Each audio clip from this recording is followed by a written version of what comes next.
Hi hello viewers, welcome to my channel Sama foods.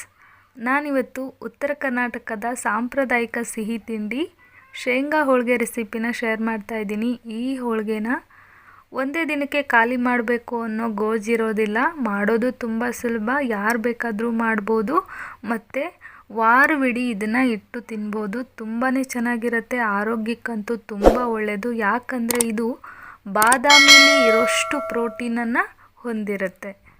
ಹಾಗಿದ್ರೆ ಬನ್ನಿ ಶೇಂಗಾ ಹೋಳಿಗೆನ ಹೇಗೆ ಮಾಡೋದು ನೋಡೋಣ. ಮೊದಲಿಗೆ ನಾನಿಲ್ಲಿ ಶೇಂಗಾನ ಹುರ್ಕೊಳ್ತೀನಿ. ನಾನಿಲ್ಲಿ 1 kg ಆಗುವಷ್ಟು ಶೇಂಗಾನ ತಗೊಂಡಿದ್ದೀನಿ.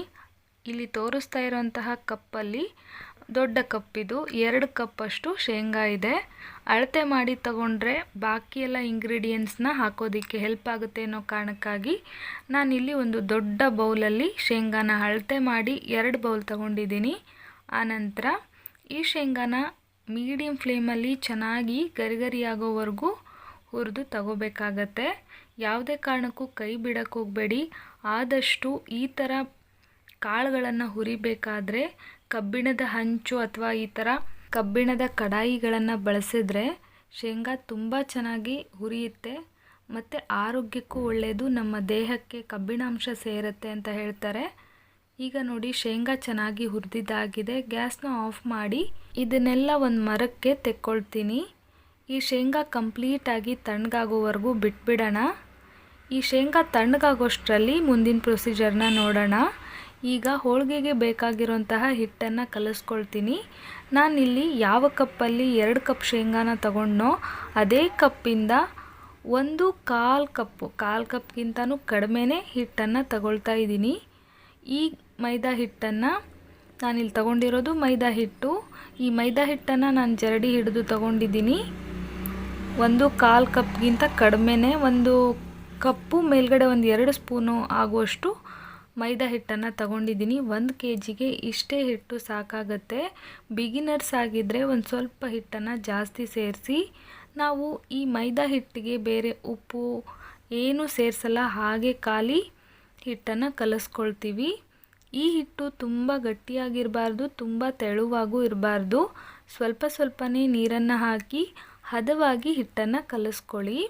ಇವಾಗ ನೋಡಿ ಹಿಟ್ಟನ್ನು ಕಲಸಿದ್ದಾಯಿತು. ಮೇಲ್ಗಡೆ 1-2 ಸ್ಪೂನ್ ಆಗುವಷ್ಟು ಎಣ್ಣೆನ ಹಾಕಿ ಮತ್ತೊಂದು ಸಲ ಚೆನ್ನಾಗಿ ಮಿಕ್ಸ್ ಮಾಡ್ಕೊಳ್ತೀನಿ. ಮೊದಲು ಶೇಂಗಾ ಹೋಳಿಗೆನ ಮಾಡೋರಾಗಿದ್ದರೆ ಆದಷ್ಟು ಈ ಹಿಟ್ಟನ್ನು ಗಟ್ಟಿಯಾಗಿಯೇ ಕಲಿಸ್ಕೊಳ್ಳಿ. ತುಂಬ ತೆಳುವಾದರೆ ಹೋಳಿಗೆ ಬರೋದಿಲ್ಲ. ನಾನಿಲ್ಲಿ ಸ್ವಲ್ಪ ತೆಳುವಾಗಿಯೇ ಹಿಟ್ಟನ್ನು ಕಲಿಸ್ಕೊಂಡಿದ್ದೀನಿ, ಯಾಕಂದರೆ ನನಗೆ ರೂಢಿ ಇದೆ. ನೀವು ಮೊದಲು ಮಾಡೋರಾದರೆ ಇದಕ್ಕಿಂತನೂ ಗಟ್ಟಿಯಾಗಿ ಕಲಿಸ್ಕೊಳ್ಳಿ, ಆವಾಗ ಹೋಳಿಗೆ ತುಂಬ ಚೆನ್ನಾಗಿ ಬರುತ್ತೆ. ನಿಮಗೆ ಮೈದಾ ಹಿಟ್ಟು ಇಷ್ಟ ಇಲ್ಲ ಅಂದರೆ ಗೋಧಿ ಹಿಟ್ಟಲ್ಲೂ ಕೂಡ ಈ ಹೋಳಿಗೆನ ಮಾಡ್ಕೋಬೋದು, ಏನೂ ತೊಂದರೆ ಇಲ್ಲ. ಮೈದಾ ಹಿಟ್ಟಲ್ಲಿ ಮಾಡಿದಾಗ ಹೋಳಿಗೆ ಎಷ್ಟು ನೀಟಾಗಿ ಬರುತ್ತೋ ಗೋಧಿ ಹಿಟ್ಟಲ್ಲಿ ಮಾಡಿದಾಗೂ ಕೂಡ ಅಷ್ಟೇ ನೀಟಾಗಿ ಬರುತ್ತೆ. ಇವಾಗ ನೋಡ್ತಾ ಇದ್ದೀರಲ್ವಾ ಹಿಟ್ಟಿನ ಕನ್ಸಿಸ್ಟೆನ್ಸಿ ಹೇಗಿದೆ ಅಂತ. ತುಂಬ ತೆಳುವಾಗಬಾರ್ದು, ಗಟ್ಟಿನೂ ಆಗಬಾರ್ದು, ಮೀಡಿಯಮ್ ಆಗಿರಬೇಕು. ಗಟ್ಟಿ ಆದರೂ ಪರವಾಗಿಲ್ಲ, ಶೇಂಗಾ ಹೋಳಿಗೆಗೆ ತುಂಬ ತೆಳುವಂತೂ ಆಗಬಾರ್ದು. ಈಗ ಹಿಟ್ಟನ್ನು ಕಲಿಸ್ಕೊಂಡ ನಂತರ ಶೇಂಗಾನ ತಣ್ಣಗಾಗೋದಕ್ಕೆ ಬಿಟ್ಟಿದ್ನಲ್ಲ, ಶೇಂಗಾ ತಣ್ಣಗಾಗಿದೆ. ಈಗ ಇದ್ರ ಮೇಲ್ಗಡೆ ಇರುವಂತಹ ಸಿಪ್ಪೆನ ತೆಕ್ಕೊಳ್ಬೇಕು. ಈ ಶೇಂಗಾ ಸಿಪ್ಪೆ ತೆಗೆಯೋದು ಆಪ್ಷನಲ್ಲು, ಬೇಡ ಅಂದರೆ ಹಾಗೆ ಕೂಡ ಮಾಡ್ಬೋದು. ನಾನಿಲ್ಲಿ ಒಂದು ಹ್ಯಾಕ್ನ ಹೇಳ್ಕೊಡ್ತೀನಿ. ಶೇಂಗಾಯಿಂದ ನೀವೇನೇ ರೆಸಿಪಿ ಮಾಡಿದ್ರೂ ಕೂಡ ಇದು ಹೆಲ್ಪ್ ಆಗುತ್ತೆ. ಇದರಿಂದ ಶೇಂಗಾ ಸಿಪ್ಪೆ ತೆಗೆಯೋದು ತುಂಬ ಈಸಿ ಆಗಿಬಿಡುತ್ತೆ. ಒಂದು ಬಟ್ಟೆನ ತಗೊಳ್ಳಿ, ಕಾಟನ್ ಬಟ್ಟೆ ಅಥವಾ ಟವಲ್ ತೊಗೊಂಡು ಅದರಲ್ಲಿ ಶೇಂಗಾ ಹಾಕಿ ಈ ಥರ ನೀಟಾಗಿ ಹಿಡ್ಕೊಂಡು ನೆಲದ ಮೇಲೆ ಗಟ್ಟಿಯಾಗಿ ಹೊಡೆದ್ರೆ, ಒಂದು 4-5 ಸಲ 7-8 ಸಲ ಹೊಡೆದ್ರೆ ಸಿಪ್ಪೆ ನೋಡಿ ತುಂಬ ಈಸಿಯಾಗಿ ಸಿಪ್ಪೆ ಬಂದುಬಿಟ್ಟಿರುತ್ತೆ. ನಾವು ಇದನ್ನು ಮರದಲ್ಲಿ ಹಾಕಿ ಕೇರಿ ಕ್ಲೀನ್ ಮಾಡಿ ತಗೊಳ್ಳೋದಷ್ಟೇ. ಕೈಯಲ್ಲಿ ನಾವು ತಿಕ್ತಾ ಕೂತ್ರೆ ಶೇಂಗಾ ಸಿಪ್ಪೆ ಈಸಿಯಾಗಿ ಬಿಡೋದಿಲ್ಲ. ಈ ಥರ ಮಾಡೋದ್ರಿಂದ ತುಂಬ ಬೇಗ ನಾವು ಶೇಂಗಾ ಸಿಪ್ಪೆ ತೆಗೆದು ರೆಸಿಪಿಗಳಿಗೆ ಉಪಯೋಗಿಸ್ಬೋದು. ಮತ್ತು ಈಗ ಬೆಲ್ಲನ ಅಳತೆ ಮಾಡಿ ತಗೊಳ್ತಾ ಇದ್ದೀನಿ. ಯಾವ ಕಪ್ಪಲ್ಲಿ 2 ಕಪ್ಪಷ್ಟು ಶೇಂಗಾ ತಗೊಂಡಿದ್ನೋ ಅದೇ ಕಪ್ಪಲ್ಲಿ 1.5 ಕಪ್ ಆಗುವಷ್ಟು ಬೆಲ್ಲನ ತಗೊಂಡಿದ್ದೀನಿ. ಇದು ಸಿಹಿ ಸ್ವಲ್ಪ ಜಾಸ್ತಿನೇ ಅನಿಸುತ್ತೆ. ಕಡಿಮೆ ತಿನ್ನೋರು ಇದಕ್ಕಿಂತ ಕಡಿಮೆ ಹಾಕಿ, ಜಾಸ್ತಿ ತಿನ್ನೋರು ಇನ್ನು ಸ್ವಲ್ಪ ಜಾಸ್ತಿ ಬೆಲ್ಲನ ಉಪಯೋಗಿಸ್ಬೋದು. ಮತ್ತು 7ರಿಂದ 8 ಏಲಕ್ಕಿ, 4 ಲವಂಗನ ತೊಗೊಂಡಿದ್ದೀನಿ. ಇದು ಸಿಹಿಯಾಗಿರೋದ್ರಿಂದ ಲವಂಗ ಹಾಕೋದ್ರಿಂದ ತುಂಬ ಚೆನ್ನಾಗಿ ಅನಿಸುತ್ತೆ. ಲವಂಗ ಮಾತ್ರ ಮಿಸ್ ಮಾಡದೆ ಹಾಕಿ. ನಂತರ ಈಗೊಂದು ಮಿಕ್ಸಿ ಜಾರ್ನ ತೊಗೊಂಡಿದ್ದೀನಿ. ಮಿಕ್ಸಿ ಜಾರ್ಗೆ 3 ಮುಷ್ಟಿ ಆಗುವಷ್ಟು ಶೇಂಗಾ, ಅದರಿಂದ 1 ಮುಷ್ಟಿ ಆಗುವಷ್ಟು ಬೆಲ್ಲ, ಏಲಕ್ಕಿ ಸಿಪ್ಪೆ ತೆಗೆದು ಕಾಳು ಮತ್ತು ಸಿಪ್ಪೆ ಎರಡನ್ನೂ ಸೇರಿಸಿ, ಜೊತೆಗೆ ಲವಂಗನೂ ಸೇರಿಸಿ ಇದನ್ನು ನೈಸಾಗಿ ಪುಡಿ ಮಾಡ್ಕೊಂಡು ಬರ್ತೀನಿ. ತುಂಬ ನೈಸಾಗಿ ಪುಡಿ ಮಾಡೋದೇನು ಬೇಡ. ಇವಾಗ ನೋಡಿ, ಸಿಪ್ಪೆ ಬೇಡ ಅಂದರೆ ನೀವು ಕೂಡ ಸಿಪ್ಪೆನ ತೆಗೆದುಬಿಡ್ಬೋದು, ಬಟ್ ನಾನು ಹಾಕ್ತೀನಿ. ಇವಾಗ ಇದನ್ನು ನೈಸಾಗಿ ಗ್ರೈಂಡ್ ಮಾಡಿಕೊಂಡು ಬರ್ತೀನಿ. ಈಗ ವಿಡಿಯೋದಲ್ಲಿ ತೋರಿಸ್ತಾ ಇರೋ ಹಾಗೆ ಇಷ್ಟಾದರೆ ಸಾಕು, ಇದಕ್ಕಿಂತನೂ ನೈಸ್ ಆಗೋದು ಬೇಡ. ಈಗ ಇದನ್ನು ಒಂದು ಪಾತ್ರೆಗೆ ತೆಕ್ಕೊಳ್ತಾ ಇದ್ದೀನಿ. ಇದೇ ಥರ ನಾನು ಅಲ್ಲಿ ತಗೊಂಡಿದ್ದಂತಹ ಶೇಂಗಾ, ಬೆಲ್ಲ, ಏಲಕ್ಕಿ, ಲವಂಗ ಎಲ್ಲನೂ ಪುಡಿ ಮಾಡಿಕೊಂಡು ತಗೊಂಡಿದ್ದೀನಿ. ಈ ಶೇಂಗಾ ಹೋಳಿಗೆ ಆರೋಗ್ಯಕ್ಕೆ ತುಂಬ ಒಳ್ಳೆಯದು. ತುಂಬ ದಿನ ಸ್ಟೋರ್ ಮಾಡಿ ತಿನ್ಬೋದು. ಬೆಳೆಯೋ ಮಕ್ಕಳಿಗೆ, ಕ್ಯಾಲ್ಶಿಯಂ ಮತ್ತು ಪ್ರೋಟೀನ್ ಕೊರತೆ ಇರೋಂಥವ್ರಿಗೆ, ನಿಶಕ್ತಿ ಇರೋಂಥವ್ರಿಗೆ ಇದು ಆರೋಗ್ಯಕ್ಕೆ ತುಂಬಾ ಒಳ್ಳೆಯದು. ಮತ್ತು ಮಾಡೋದು ತುಂಬ ಸುಲಭ. ಹೋಳಿಗೆ ಅಂದರೆ ಬೇಳೆ ಹೋಳಿಗೆ ಬರೋದಿಲ್ಲ ಅನ್ನೋಂಥವ್ರು ಕೂಡ ಈ ಶೇಂಗಾ ಹೋಳಿಗೆನ ಆರಾಮಾಗಿ ಮಾಡ್ಕೋಬೋದು. ಇವಾಗ ನೋಡಿ, ಎಲ್ಲನೂ ನಾನು ಪುಡಿ ಮಾಡಿ ತಗೊಂಡಿದ್ದೀನಿ. ಈಗ ಒಂದು ಸಲ ಚೆನ್ನಾಗಿ ಮಿಕ್ಸ್ ಮಾಡ್ಕೊಳ್ತೀನಿ. ಯಾಕಂದರೆ ಮಿಕ್ಸಿ ಜಾರಲ್ಲಿ ಗ್ರೈಂಡ್ ಮಾಡಬೇಕಾದ್ರೆ ಒಂದೊಂದು ಸಲ ಜಾಸ್ತಿ ಬೆಲ್ಲ, ಒಂದು ಸಲ ಕಡಿಮೆ ಬೆಲ್ಲ ಹಾಕಿರ್ತೀವಿ. ಏಲಕ್ಕಿ, ಲವಂಗನೂ ಅಷ್ಟೇ ಒಂದೇ ಕಡೆ ಕೂತ್ಕೊಂಡಿರೋ ಚಾನ್ಸಸ್ ಇರುತ್ತೆ. ಹಾಗಾಗಿ ಪುಡಿ ಮಾಡಿದ ನಂತರ ಒಂದು ಸಲ ಚೆನ್ನಾಗಿ ಡ್ರೈ ಮಿಕ್ಸ್ ಮಾಡಿಕೊಂಡು ತಗೊಳ್ಳೋದು ಒಳ್ಳೆಯದು. ಇವಾಗ ಮಿಕ್ಸ್ ಆದ ನಂತರ ನಾರ್ಮಲ್ ತಣ್ಣೀರನ್ನು ಸೇರಿಸಿ ಚೆನ್ನಾಗಿ ಮಿಕ್ಸ್ ಮಾಡ್ಕೊಳ್ತೀನಿ. ತುಂಬ ನೀರು ಹಿಡಿಸೋದಿಲ್ಲ. ಒಂದು 2-3 ಸ್ಪೂನ್ ಆಗೋಷ್ಟು ನೀರಾದರೆ ಸಾಕು. ಜಸ್ಟ್ ಸ್ವಲ್ಪ ಸ್ವಲ್ಪನೇ ನೀರನ್ನು ಚಿಮುಕಿಸಿ ಈ ಹೂರಣನ ರೆಡಿ ಮಾಡ್ಕೊಳ್ತೀನಿ. ಕೆಲವರು ಬಿಸಿ ನೀರಲ್ಲೂ ಕೂಡ ಮಾಡ್ತಾರೆ, ಇನ್ನು ಕೆಲವರು ಹಾಲು ಹಾಕಿ ಈ ಹೂರಣನ ರೆಡಿ ಮಾಡ್ಕೊಳ್ತಾರೆ.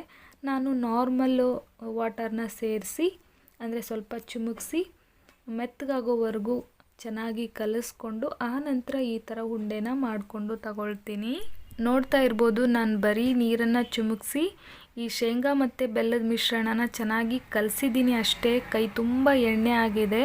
ಪೂರ್ತಿ ಉಂಡೆಗಳನ್ನು ಕಟ್ಟಿ ಮುಗಿಸೋಷ್ಟರಲ್ಲಿ ಕೈ ಫುಲ್ ಎಣ್ಣೆ ಆಗಿತ್ತು.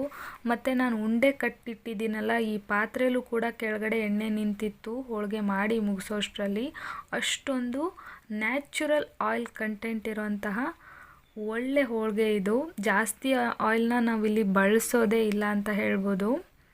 ಜಸ್ಟ್ ಹಿಟ್ಟು ಕಲಸೋದಕ್ಕೆ ಮಾತ್ರ ನಾವಿಲ್ಲಿ ಎಣ್ಣೆನ ಬಳಸಿದ್ವಿ. ಇವಾಗ ನೋಡಿ, ಹಿಟ್ಟನ್ನು ಕಲಸಿ ನೆನೆಯೋದಕ್ಕೆ ಇಟ್ಟಿದ್ನಲ್ಲ, ಆ ಹಿಟ್ಟನ್ನು ತಗೊಂಡು ಒಂದು ಸ್ವಲ್ಪ ಚೆನ್ನಾಗಿ ಕಲಿಸ್ಕೊಂಡು ಈ ಥರ ಸಣ್ಣ ಸಣ್ಣ ಉಂಡೆಗಳನ್ನು ಮಾಡ್ಕೊಂಡಿದ್ದೀನಿ. ಅಡಿಕೆ ಇರುತ್ತಲ್ಲ, ಅಡಿಕೆ ಸೈಜಿನ ಉಂಡೆ ಆದರೆ ಸಾಕು. ಇದಕ್ಕೆ ದೊಡ್ಡ ಸೈಜಲ್ಲಿ ಬೇಳೆ ಹೋಳಿಗೆಗೆ ತಗೊಳ್ತೀವಲ್ಲ, ಅಷ್ಟೊಂದು ಹೂರ್ಣ ಕಣಕ ಎಲ್ಲ ಬೇಡ. ಇವಾಗ ಇದನ್ನು ಮೈದಾ ಹಿಟ್ಟಲ್ಲಿ ಡಿಪ್ ಮಾಡಿ ಸಣ್ಣ ಪೂರಿ ಥರ ಲಟ್ಟಿಸ್ಕೋಬೇಕು. ಫ್ರೆಂಡ್ಸ್, ನೀವೇನಾದರೂ ನನ್ನ ಚಾನಲ್ನ ಫಸ್ಟ್ ಟೈಮ್ ವಿಸಿಟ್ ಮಾಡಿದರೆ ಪ್ಲೀಸ್ ನನ್ನ ಚಾನಲ್ನ ಸಬ್ಸ್ಕ್ರೈಬ್ ಮಾಡ್ಕೊಳ್ಳಿ, ಸಪೋರ್ಟ್ ಮಾಡಿ. ಹಾಗೆ ವಿಡಿಯೋ ಇಷ್ಟ ಆದರೆ ಒಂದು ಲೈಕ್ ಸಹ ಮಾಡಿ. ನೋಡ್ತಾ ಇದ್ದೀರಲ್ವ ಎಷ್ಟು ಸಣ್ಣ ಪೂರಿನ ಲಟ್ಟಿಸ್ಕೊಂಡಿದ್ದೀನಿ ಅಂತ. ಈ ಥರ ಲಟ್ಟಿಸಿ ನಮ್ಮ ಬೆರಳಿನ ಮೇಲೆ ಲಟ್ಸಿರೋಂತಹ ಎಲೆನ ಇಟ್ಕೊಂಡು ಅದರ ಮೇಲೆ ಒಂದು ಹೂರಣದ ಉಂಡೆನ ಇಟ್ಕೊಂಡು ಈ ಥರ ವಿಡಿಯೋದಲ್ಲಿ ತೋರಿಸಿರೋ ಹಾಗೆ ನಿಧಾನಕ್ಕೆ ಫಿಲ್ ಮಾಡಿ ಒಂಚೂರು ತಟ್ಟಿ ಇಟ್ಕೊಂಡ್ರೆ ಆಯಿತು. ಇದೇ ಥರ ಒಂದು ಸ್ವಲ್ಪ ಮಾಡಿಟ್ಕೊಂಡ್ರೆ ಒಬ್ಬೊಬ್ಬರೇ ಇದ್ದರೆ ಬೇಗ ಬೇಗ ಹೋಳಿಗೆನ ಮಾಡಿ ಮುಗಿಸ್ಬೋದು. ಈ ಥರ ನಾನಿಲ್ಲಿ ಒಂದು 5 ಹೋಳಿಗೆನ ರೆಡಿ ಮಾಡಿ ಇಟ್ಕೊಂಡಿದ್ದೀನಿ. ಈಗ ಒಂದೊಂದನ್ನೇ ಲಟ್ಟಿಸಿ ಒಂದು ತಟ್ಟೆಯಲ್ಲಿ ಇಟ್ಕೊಳ್ತೀನಿ. ಇದನ್ನು ಲಟ್ಸೋದಂತೂ ತುಂಬ ಅಂದರೆ ತುಂಬ ಈಸಿ. ಒಂಚೂರು ಕಿತ್ತೋಗಲ್ಲ, ಹರಿದೋಗಲ್ಲ, ಏನೂ ಆಗಲ್ಲ. ಆರಾಮಾಗಿ ಸಣ್ಣ ಮಕ್ಕಳು ಕೂಡ ಈ ಹೋಳಿಗೆನ ಮಾಡ್ಬೋದು. ನೋಡ್ತಾ ಇದ್ದೀರಲ್ವ, ಇದಕ್ಕಿಂತ ಬೇಕಾದರೆ ದೊಡ್ಡದನ್ನು ಮಾಡ್ಬೋದು. ನಾನಿಲ್ಲಿ ಮೀಡಿಯಮ್ ಸೈಜಾಗಿ ಹೋಳಿಗೆನ ಮಾಡಿದ್ದೀನಿ. ಈಗ ನೋಡಿ, ಪ್ಲೇಟಲ್ಲಿ ತೆಗೆದಿಟ್ಕೊಂಡಿದ್ದೀನಿ. ಇದೇ ಥರ ನಾನು ಸ್ವಲ್ಪ ಸ್ವಲ್ಪನೇ ಹೋಳಿಗೆಗಳನ್ನು ಲಟ್ಸಿಟ್ಕೊಂಡು ಆಮೇಲೆ ಬೇಯಿಸ್ಕೊಳ್ತೀನಿ. ಮನೇಲಿ ಏನಾದರೂ ವಿಶೇಷ ಇದ್ದಾಗ ಅಥವಾ ಎಲ್ಲಾದರೂ ಟ್ರಾವೆಲ್ ಹೊರಟಾಗ ಈ ಹೋಳಿಗೆಗಳನ್ನು ಮಾಡ್ಬೋದು. ತುಂಬ ದಿನ ಸ್ಟೋರ್ ಮಾಡಿ ಇಡೋದ್ರಿಂದ ನಾವು ಬೇರೆ ಕಡೆ ಎಲ್ಲಾದರೂ ಇದನ್ನು ಹೋದರೆ ತಗೊಂಡು ಹೋಗ್ಬೋದು, ಏನೂ ಹಾಳಾಗೋದಿಲ್ಲ, ಚೆನ್ನಾಗಿರುತ್ತೆ. ಇವಾಗ ನೋಡಿ ಲಟ್ಸಿದ್ದಾಯಿತು. ನಾನಿಲ್ಲಿ ಒಟ್ಟಿಗೆ ಒಂದೇ ಸಲಕ್ಕೆ ಎರಡೆರಡು ಹೋಳಿಗೆನ ಹಾಕಿ ಬೇಯಿಸ್ಕೊಳ್ತಾ ಇದ್ದೀನಿ. ಇದರಿಂದ ಬೇಗ ಬೇಗ ಹೋಳಿಗೆನ ಮಾಡ್ಕೋಬಹುದು. ಬೇಯಿಸಿದ ನಂತರ ಹೋಳಿಗೆನ ಒಂದ್ರ ಮೇಲೆ ಒಂದು ಹಾಕಬೇಡಿ. ಕಾಟನ್ ಬಟ್ಟೆ ಅಥವಾ ಪೇಪರ್ ಮೇಲೆ ಹಾಕಿದ್ರೆ ಇನ್ನೂ ಒಳ್ಳೆಯದು. ನಾನಿಲ್ಲಿ ತಟ್ಟೆ ಮೇಲೆ ಹರಡಿದ್ದೆ ವಿಡಿಯೋದಲ್ಲಿ ಚೆನ್ನಾಗಿ ಬರಲಿ ಅಂತ. ನೀವು ಮಾತ್ರ ಪೇಪರ್ ಅಥವಾ ಕಾಟನ್ ಬಟ್ಟೆ ಮೇಲೇ ಹಾಕಿ. ಇವಾಗ ನೋಡಿ ಎಲ್ಲ ಹೋಳಿಗೆಗಳನ್ನು ನಾನು ಬೇಯಿಸಿ ತಗೊಂಡಿದ್ದೀನಿ. ತುಂಬಾ ಚೆನ್ನಾಗಿ ಟೇಸ್ಟಿಯಾಗಿ ಹೋಳಿಗೆ ಬಂದಿತ್ತು. ತುಪ್ಪದ ಜೊತೆಗೆ ತುಂಬ ಚೆನ್ನಾಗಿರುತ್ತೆ. ನೀವು ಕೂಡ ಈ ರೆಸಿಪಿನ ಟ್ರೈ ಮಾಡಿ. ಮತ್ತೆ ಸಿಗ್ತೀನಿ. Bye friends, thank you.